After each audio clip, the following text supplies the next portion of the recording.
અમદાવાદ જિલ્લાના માંડલ તાલુકાના માંડલ મુકામે 25 તારીખે થયેલા વરસાદની અંદર ખેડૂતોને ભયંકર નુકસાન થયેલ છે।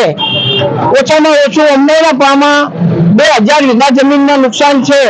સદંતર પાક બળીને નાશ થઈ ગયો છે। માલનપુર ગામમાં પણ આવી પરિસ્થિતિ બની છે।